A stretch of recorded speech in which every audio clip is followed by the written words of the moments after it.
Nature's Classroom Institute presents the Eclectic Estuary. Hi y'all, I'm Britta with Nature's Classroom Institute in Florida. So lately we've been missing our schools that are coming to visit us, so we thought that we would show y'all some of what we've been up to and show y'all a little bit of our site down here in Parrish. So this is our marine site, and as you can see, it is beautiful. We're right here located on the Manatee River. So the Manatee River has been called the Singing River, and this is because of a Native American folktale. So the story goes like this. A long time ago, there was a tribe on the south side of the river, and there was a daughter from the chief of that tribe. She met a guy from the north side of the river who was from an opposing tribe that was visiting.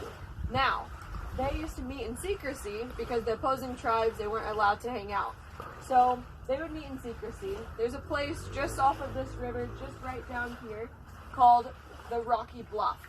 So at the Rocky Bluff, they were out one night, and the male from the opposing tribe heard voices coming from all around him. And the female said, "Oh, that's a good omen. It's just the river singing to us." So from that day on, all of the people coming out always knew that it was a good sign when the river was singing. Now, in the 1940s, there was a local scientist who wanted to get down to the bottom of how this river was singing. So he found out that there's a certain type of acid in some of the insect galls on trees, and whenever the freshwater rain comes down in the rainy season, it mixes with that Fuller's earth down beneath it and causes a chemical reaction, and it actually makes the sound of a humming, kind of like the buzz of telephone wires above you. So this was traced back and thought to be the origin of the Singing River.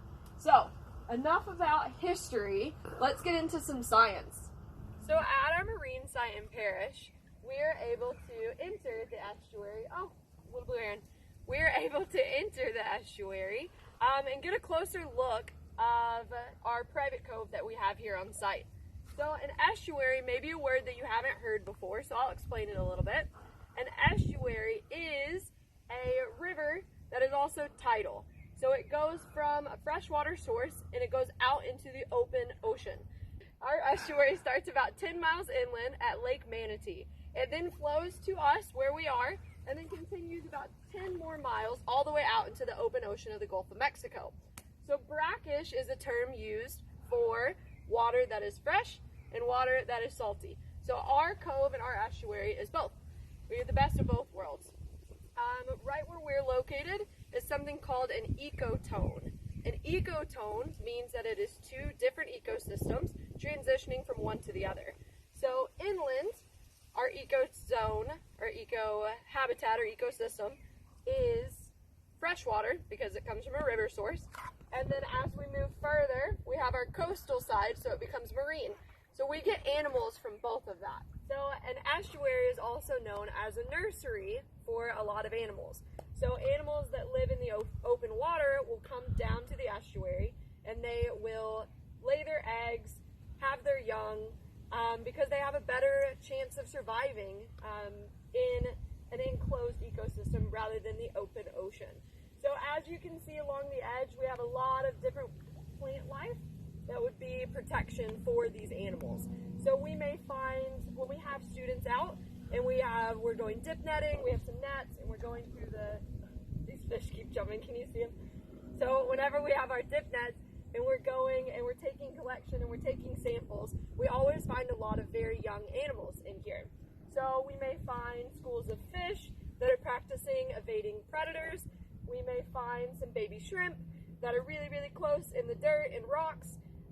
We have a lot of oysters and razor clams that collect onto the shores and onto the rocks on the side over here. So what's really important about an estuary is that it provides this learning ecosystem for all of these animals to adapt, learn how to hunt, learn how to survive, and then they get to graduate to open waters. So guys, we're really missing you here, and we really hope that we get to see you again soon. Thanks for watching. To learn more, find us on Facebook, Instagram, or YouTube. Just type in Nature's Classroom Institute. Don't forget to like and share.